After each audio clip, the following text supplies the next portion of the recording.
ढेबरा मानो गुजरात की इतनी पॉपुलर रेसिपी है कि ढेबरा नहीं खाया तो मानो कुछ नहीं खाया। गुजरात से जो होंगे उसे तो पता ही होगा कि ढेबरा क्या है और इसका स्वाद कैसा है। पर जो लोग गुजरात से बाहर है उसके लिए ही मैं खास ये रेसिपी लेकर आई हूँ। आप एक बार इसे बनाकर देखो, ये बहुत ही ज्यादा टेस्टी लगता है और मैं तो कहती हूँ कि मुंह का स्वाद बदल दे, ये इतना टेस्टी लगेगा। और आप इसे अपने घर पर आसानी से बिना कोई दिक्कत पहली बार में ही परफेक्ट बना सकती है। तो चलिए बनाना देख लेते हैं कि इसको हम कैसे बनाएंगे।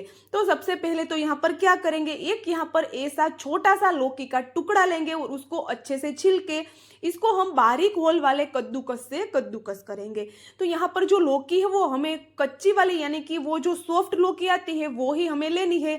लौकी में ज्यादा बीज न हो इस बात का हमें ख्याल रखना है। अगर लौकी में बीज है तो आप क्या करें, ग्रीन वाला जो पार्ट है उसका ही यूज करें, व्हाइट वाले पार्ट को आप हटा दीजिएगा। यहाँ पर लौकी को अच्छे से इस तरह से कद्दूकस करेंगे। और ये ढेबरा है वो खाने में तो टेस्टी है, साथ में बहुत ही ज्यादा हेल्दी है, तो आप इसे बार बार बना भी सकते हो। तो यहाँ पर लौकी के साथ एक छोटा सा मैंने गाजर का टुकड़ा है उसको भी ग्रेट कर लिया है और दोनों चीजों को मैंने साइड में रखा है। यहाँ पर एक चॉपर लेंगे और यहाँ पर चॉपर में हमने एक बड़ी सी वो फिक्की वाली मिर्च आती है वो डाल दी है। यहाँ पर आप थोड़ा सा स्पाइसी खाना चाहते हो तो वो तीखी वाली मिर्च भी आप डाल सकते हो। थोड़ा सा अदरक डालेंगे, थोड़ी सी लहसुन की कलियां डालेंगे, लहसुन आप नहीं खाते तो आप छोड़ सकते हो। सारी चीजों को हमें दरदरा सा मतलब कि इसको बारीक सा चॉप कर लेना है। यहाँ पर आप देख सकते होंगे कि सारी चीजों के टुकड़े समझ आ रहे हैं, इस तरह से हमें इसको चॉप कर लिया है। उसको साइड में रख के अब जो लौकी और गाजर घिस के रखा था उन दोनों को एक ही साथ हमें बाउल में डाल देना है।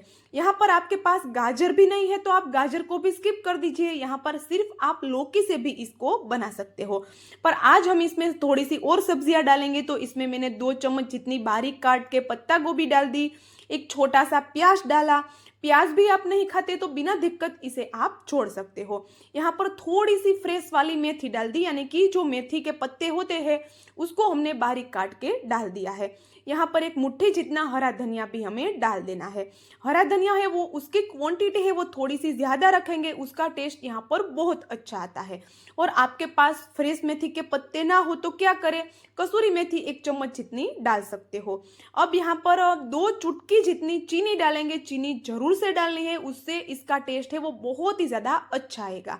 बेसिक से मसाले डाल देंगे जैसे कि धनिया जीरा पाउडर, नमक और साथ में लाल मिर्च पाउडर।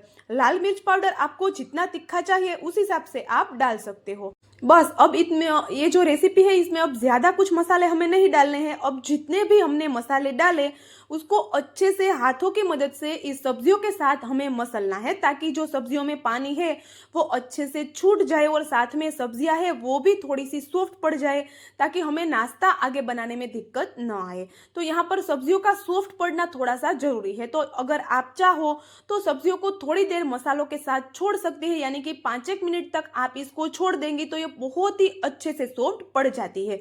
तो यहाँ पर आप देख सकते होंगे कि मैंने इसको अच्छे से मसला तो ये अच्छे से सॉफ्ट हो चुकी है। तो अब क्या करेंगे, इसमें हमने डाला पौना कप जितना बाजरी का आटा।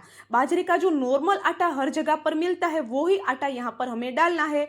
साथ में हमें 2-3 चम्मच जितना इसमें बेसन डालना है। और हमारी जो ये ढेबरा है वो बहुत ज्यादा अच्छा सा खस्ता क्रिस्पी करारा सा बने इसके लिए हमने 2 चम्मच जितनी इसमें सूजी डाली है, पर सूजी डालना टोटली ऑप्शनल है। साथ में हमने हरी मिर्च लहसुन को काट के रखा था वो डाल देंगे, 2 चम्मच जितना तिल डालेंगे और साथ में आधी चम्मच जितनी अजवाइन डालेंगे। अजवाइन है वो भी यहाँ पर हमें डालनी ही है क्योंकि अजवाइन का जो टेस्ट है इसमें मेन है।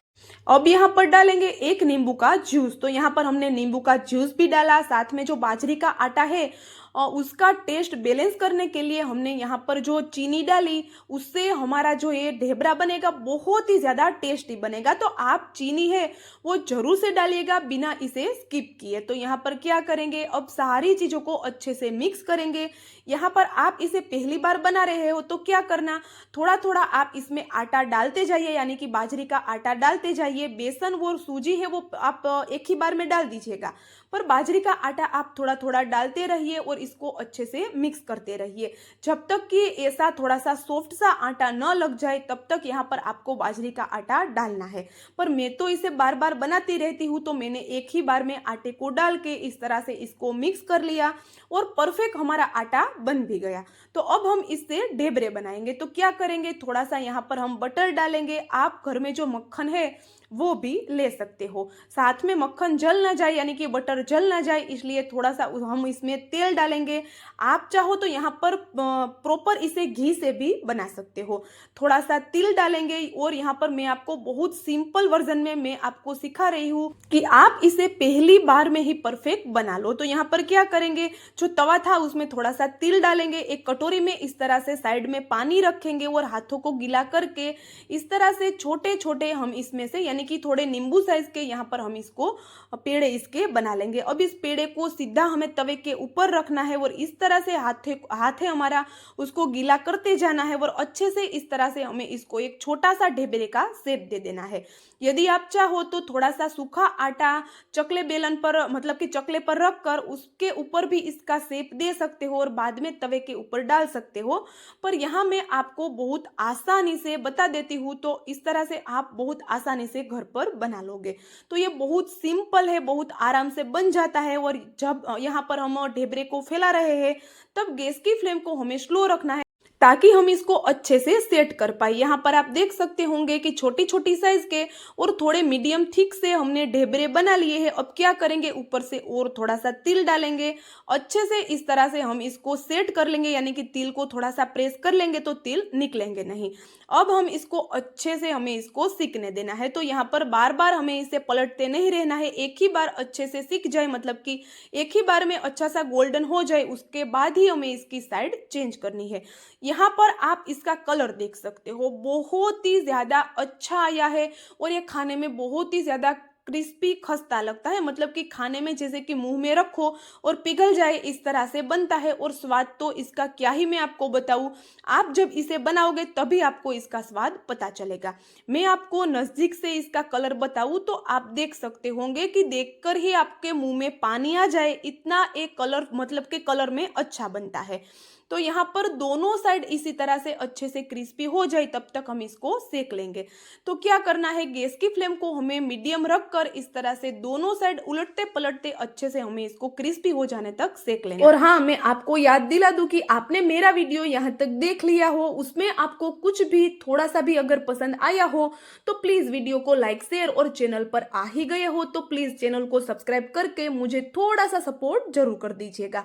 तो यहाँ पर हमारा ढेबरा है वो कर तैयार हो चुका है। मैंने यहाँ पर छोटी छोटी साइज के बनाए, उसकी जगह पर आप एक बड़ी साइज का भी बना सकते हो, पर मैं तो कहती हूँ पहली बार बना रहे हो तो आप छोटी छोटी साइज के ही बनाइएगा। यहाँ पर हमारा ढेबरा तैयार है। आप इसे दही के साथ खाइए, चाय के साथ खाइए, या फिर चटनी के साथ, या फिर कोई भी चीज साथ में न ले, आप इसे ऐसे ही बटर के साथ भी खा सकते हो। ये बहुत ही ज्यादा टेस्टी लगता है। तो चलिए, हमारे यहाँ पर गर्मा गर्म ढेबरे तैयार हो चुके हैं। तो अब हम मिलते हैं ऐसे ही एक नए वीडियो के साथ। तब तक जय श्री गणेश आप सभी को, and thank you for watching.